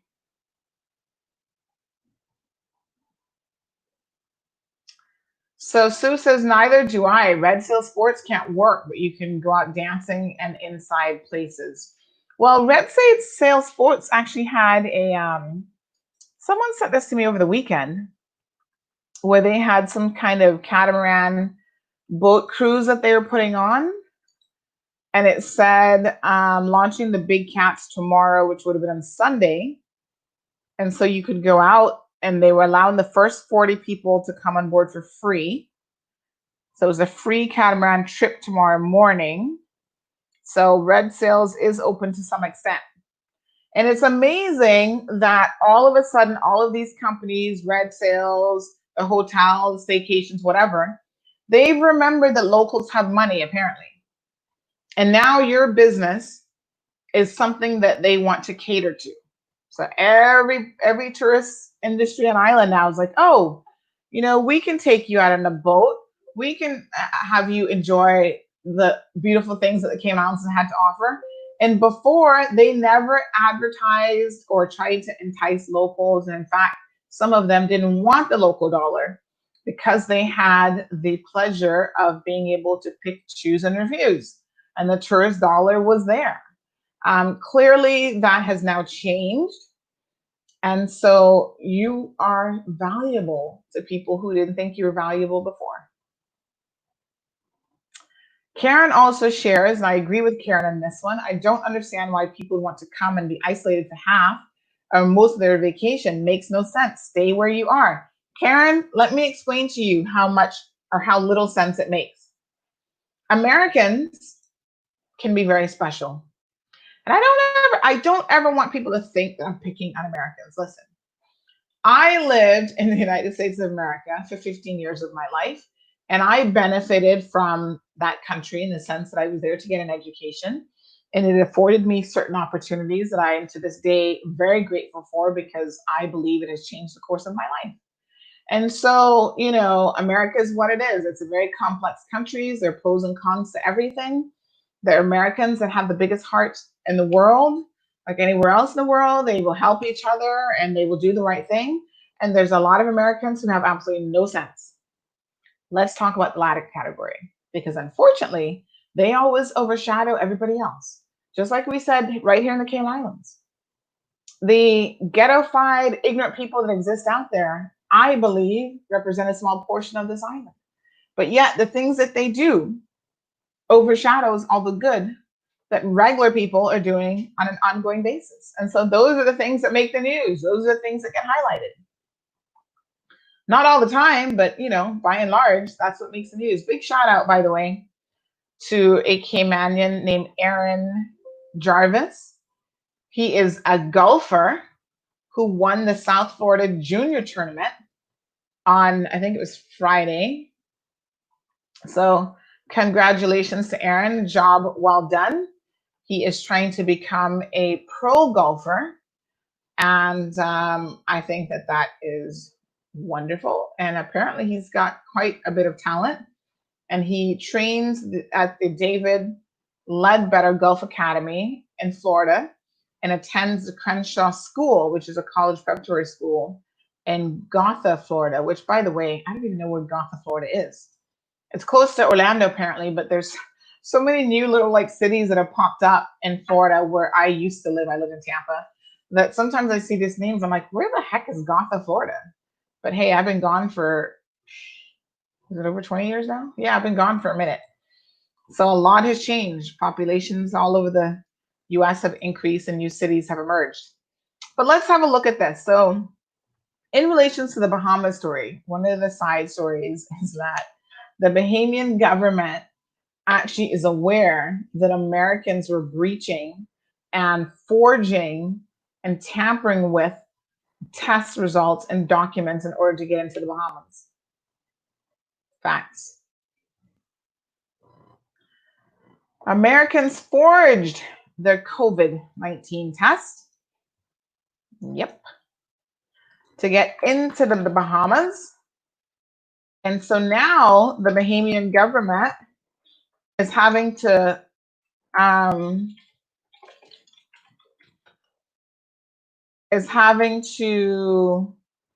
implement stricter measures in place. So imagine what a hot mess this would be. And you know, if they did it with the Bahamas, they will do it with the Cayman Islands. Some people are just not honest and they simply do not care.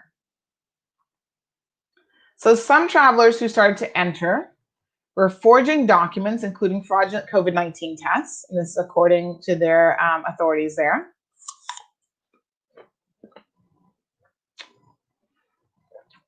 So they said that there had been instances, although they were not able to provide specifics. So I don't know why they weren't able to, but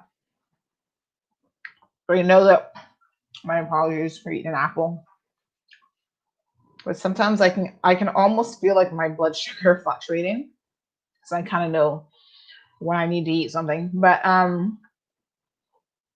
reports from Grand Bahamas that it was happening.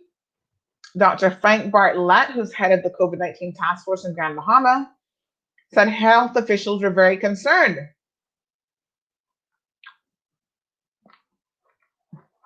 about this trend.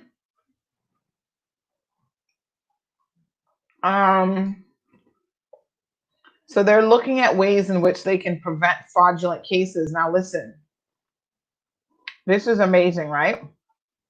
Because here in the Cayman Islands, we tend to believe everybody. So they scan and send us a test result saying that, yes, they have a negative COVID-19 test result. Who's going to verify that? Are we going to be calling all these labs in the US to say, please confirm that you've actually issued this test result number, whatever? It's a good question. So now they're saying that you have to have your test result letter come from an accredited health facility in your host country, obviously submitted before your arrival. But again, who is checking them? It's a good question. So that's some of the shenanigans that people can expect to have to put up with. Imagine that, right? So Sue, when you talk about people who want to be isolated for half of their vacation, I guess the truth of the matter is they just want to go anywhere to get away from the hot mess that's in the US. And they're not even thinking about the larger picture of potentially infecting other countries with their travels. They just want to go and get away. But Sue is right when she replies to say it's only 4 days quarantine in their homes and not hotels.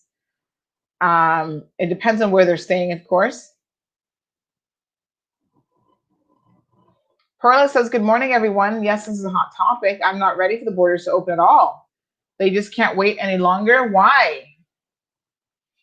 They said they've got to reopen the economy. Tourism makes up 30% of our GDP. What's interesting though is for a lot of other countries, it's way more than 30%. So Jamaica and most of the other Caribbean, it's like a huge number, sometimes upwards of 60% of their GDP is GD, gross domestic product. Yes, is reliant on the tourism sector. We've diversified a little bit with financial services, but that's the minister's position: is that people need to get back to work and they need some money coming into the economy. So Rogers says Canada, Mexico, and the Bahamas have all closed their borders to the US while Cayman is opening. Craziness. Not only have those countries closed their borders, so has all of the European Union and many other countries. I think right now the US is only welcomed in a small number of countries around the world, some 27 countries I read yesterday. And of those, most are in the Caribbean, because the Caribbean, again, is so heavily reliant on the American dollar for tourism, and the desperation is obvious. And I'm not saying desperation like that's a bad thing. I'm just saying the desperation is what it is. People need those tourist dollars. Roger believes that the accolades of the stellar job previously done to save lives in Cayman is being washed down the drain. One person dies, and you'll have that on your hands, Mr. Premier.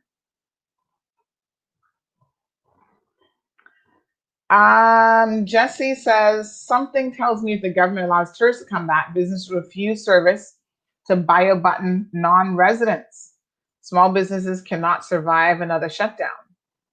Well, how would they even know, Jesse, that a person's wearing a bio button? They're going to be wearing it under their shirt.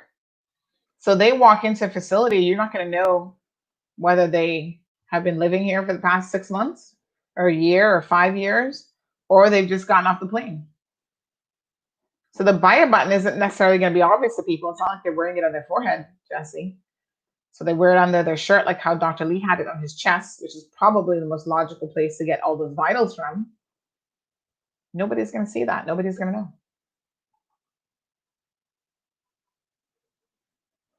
Darlene, thank you so much for tuning in. Miss Darlene from the UK. And she says, yes, you're correct about every Tom, Dick, and Harry now offering locals to do business with them. Shaking my head. Yep, all of a sudden, the local dollar matters. Local lives matter. We didn't matter before.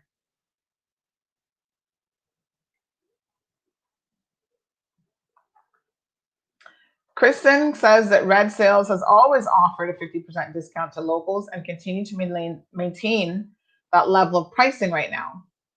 Yeah, Kristen, I certainly wasn't picking on Red Sales for sure. And I wasn't really even talking about discounts. I think most hotel facilities always say they have a local rate, whatever. But I was talking about the fact that there's such active advertising working to get the business that now comes from the locals, because pretty much they're the only ones that are here. Whereas before, a lot of these businesses would never entertain or even offer like a staycation or whatever. A lot of these luxury properties, they are now on this bandwagon of, oh yes, we are here for your staycation dollar. Come and visit with us. So I actually love the Red Seals catamaran, and there was a time many, many years ago that I used to go out on those frequently for the dinner cruises. And every single time we would have someone visit, like one of the go-to attractions that I always did with them was the Red Sail dinner cruises. Way back in the day when Adam, who now has a luxury cruise that he runs out of Cayman Bay, he was like one of the top guys on the Red Sail crew. And I used to go out there all the time, and their pricing was always good for locals. And Adam always gave me like a great discount because I frequented and used that service so much. But that's one of the fun things that I love. Like you go out on the water and they would do like a little 3-course meal. The food was decent. It's like one of the really fun things to do on this island that I think a lot of people were missing out on.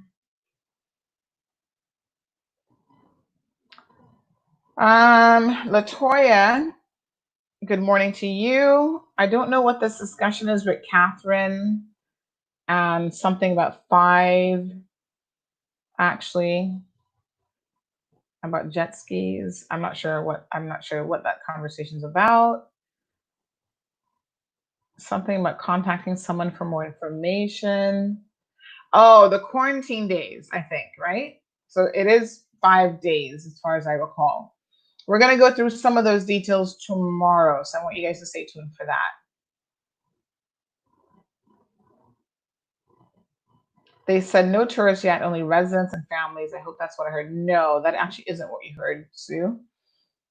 Some tourists will be allowed in. People who I think have properties here who want to come in to like check on their properties or to stay, those persons will be allowed in as well.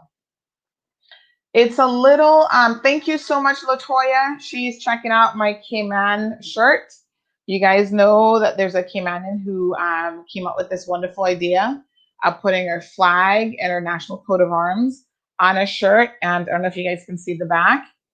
But yes, thank you so much. I wear this with pride as much as I can. And every single time I wear it, I always invariably have people stop me and say, where did you get that from? And then I have the one with the like the strapless one as well, which sometimes I wear when it's hot out. So no, Sue, that's not quite accurate. Let me just backtrack here.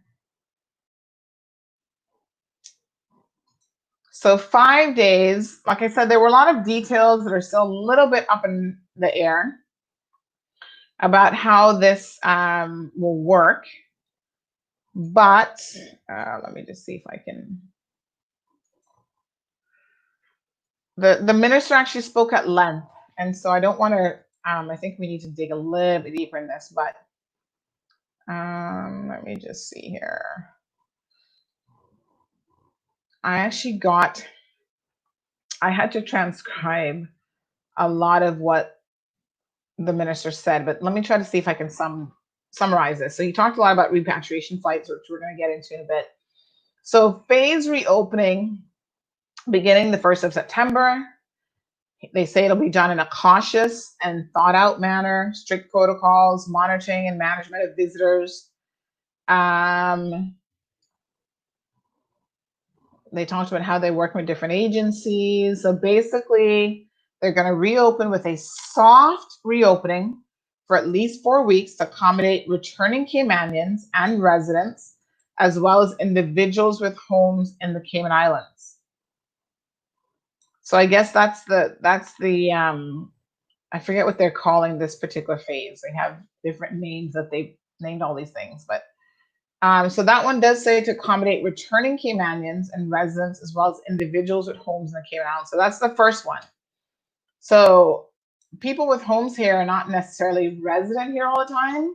So they may just have property here and they want to come on island.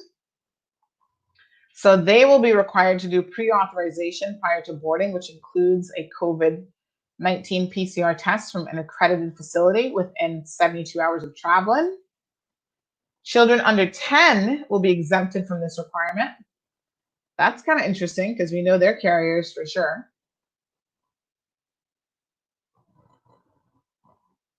Then they go into self-isolation for 5 days, wearing a health monitoring device, this bio button, for continuous passive screening. After 5 days, they undergo a second test, which we will administer locally. This is going to be a lot of logistical work, I tell you. I don't know how many people are going to be rushing to our borders on September 1st, but if that is negative, then there will be no isolation requirements in place. So then they can roam around the island freely, but they'll continue to wear the device for health screening for the remainder of their journey, I guess. But if someone has a home here, what if they're coming to stay for 6 months? Surely they're not going to have them wear this health screening button for 6 months. And how many of these buttons are we purchasing? What's the cost? Well, they're going to pass the cost on to the people who are coming in. All of the costs of the testing and everything will be passed on to the individuals wanting to take advantage of the ability to travel and come in.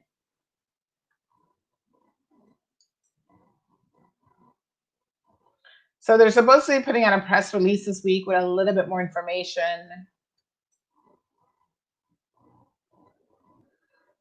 So as we'll get it, we will certainly pass it along to you all. Yeah, awesome. Let me just see what else we got here.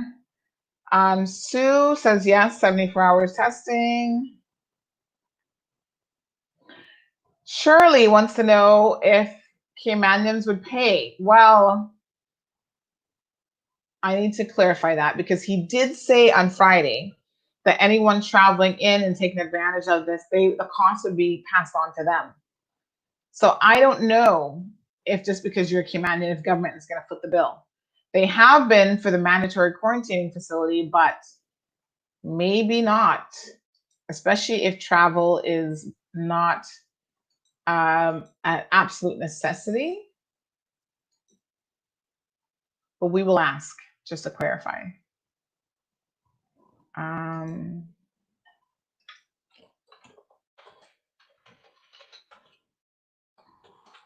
going to send that question right now before I get.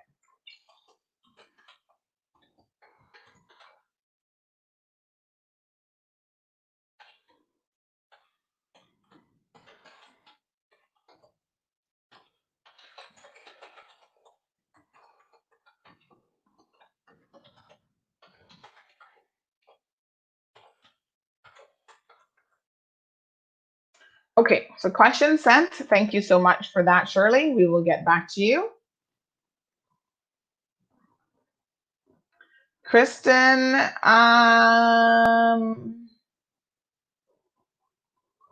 as of right now, Shirley, at the facility, you don't pay as a Caymanian. So government is still picking up the tab, which is almost $3,000 for Caymanians.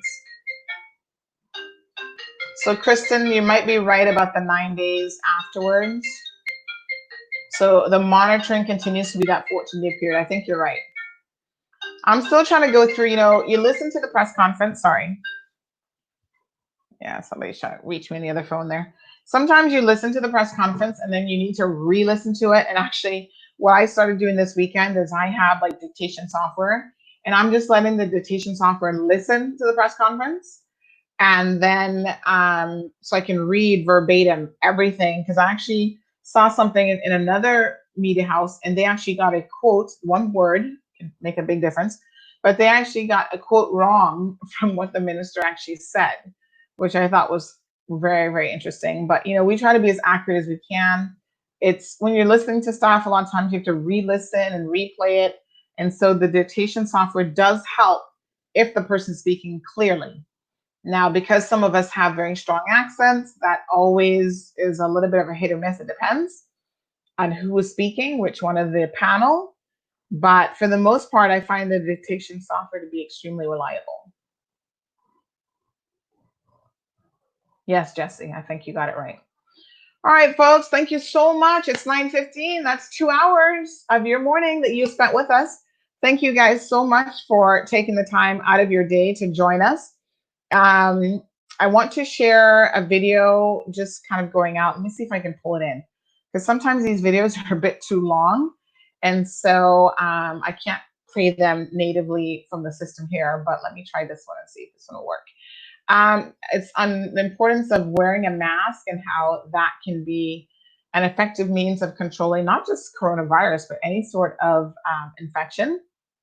So I want to encourage you guys to continue to wear your mask, but don't forget, folks, you got to wash your mask. You've got to actually clean them. Some people forget that, so they're sneezing and doing everything in the mask, and the masks are getting yucky and germy. It's like, ooh. So that's important. And we'll be back here tomorrow morning with some additional details. So I thank you all once again for tuning into the program. Just trying to see if there's anything else more pressing that we needed to make you aware of. And I don't think that there is. I think that pretty much well covered it today. We need to talk to Ricky, our fitness guru from Fridays. We kind of haven't been doing that for a couple of weeks. We've been so busy with other things. So We don't want to forget the importance of our health, mental health and well-being, and certainly our physical health and well-being, getting up and moving a little bit more wherever possible and whenever we can. And I will actually continue to, there's a bit of a story that I need to research, like I said, with some numbers that Dr. Lee said on Friday that had me a little bit concerned about the accuracy of that. So I'm going to do some research on that before putting that piece out. All right, so this video is queued up about the importance of wearing a mask. I'm going to leave you guys with this. The LGBTQ Foundation launched recently. We did an interview with them, which was aired over the weekend. Thank you guys for tuning into that. Please check our Facebook page. Oh, one more thing. On the website, if you go on the website now under a section called, it's a category, and you'll see it on the sidebar, called The Cold Hard Truth, we are actually putting up all of the talk shows afterwards. So before, you'd have to go like on Facebook and try to search through Facebook and find it. We're going to put it now directly on the website for all of you to read. I uploaded a few from last week. So I did Thursday, Friday, and Tuesday. And going forward, we'll be doing them as a regular occurrence.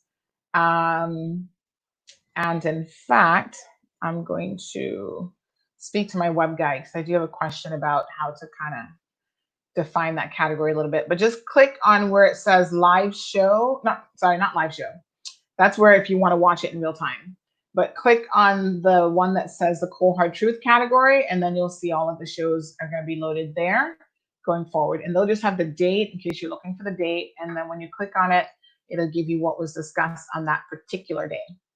All right, folks. Sue, thank you for tuning in. Thank you, Mona Lisa, for finding it very informative. We try to do that and bring you as much information as possible. Why no water sports for people staying at Kaibo and our families if they are for the Kimpton? I'm not sure if I understand that question.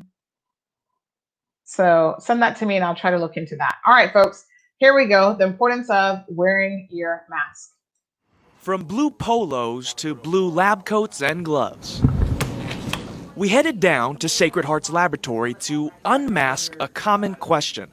What exactly does a mask do? So we teamed up with the hospital's microbiology director, Dr. Rich Davis. This one will be no mask.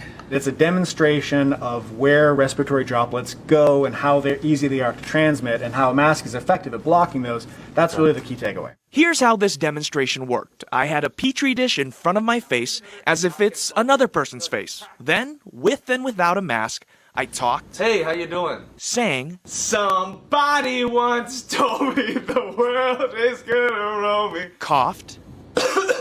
And sneezed. We also tried coughing with and without a mask from 2 feet away, 4 feet away, and 6 feet away. Dr. Davis put the dishes in an incubator, and we waited 24 hours for our results. So these are the plates that you were interacting with yesterday, with or without a mask. Let's start with the face-to-face demonstration. Mask on the left, no mask on the right. Let's go with talking first. Look at the mask. Oh, that looks good. Talking without a... Oh, okay. I'm actually shocked there's any at all. I'm going to be completely honest with you. Next up, singing. This was Changes by Tupac, and this was Smash Mouth. Things will never be the same, never be the same, yeah. Pretty similar to talking. But Dr. Davis brought up a good point about one of nightlife's most popular activities. Like karaoke night, when that microphone after the night, I'm sure it's pretty gross and wet. So now we've got coughing. So this was just two coughs. Really? That's crazy. Remember, all those yellow dots, that's where bacteria grew after the droplets out of my mouth landed there. But those droplets were nothing compared to the ones from sneezing. First, mask on. What? Okay, I'm terrified to look at this one. This is no mask. Ooh! Oh. Good Lord. When I had my mask on, no yellow dots. But when I didn't, there was always something. What this kind of goes to show is that most of those, heavy, fat droplets that are going to come out of your mouth that are going to have bacteria, they're going to have viruses potentially, they're going to get caught and not go forward into, the space in front of you. It was the same case for the social distancing demonstration. So yesterday I was standing right here. No mask with a mask. 4 feet. You can see it's less, but still pretty prevalent. 6 feet. Oh, okay. Yeah, just one or two few up there. So there really is that distance difference where the droplets that you're producing by coughing are pretty much, a lot of them are falling out of the air. To me, I think we're coming into a new reality where masks fit into that very social conscious paradigm. You do simple things that everyone can do. It's not going to be 100% effective, but if we all do it, it's going to definitely make a difference in preventing things from spreading one person to another.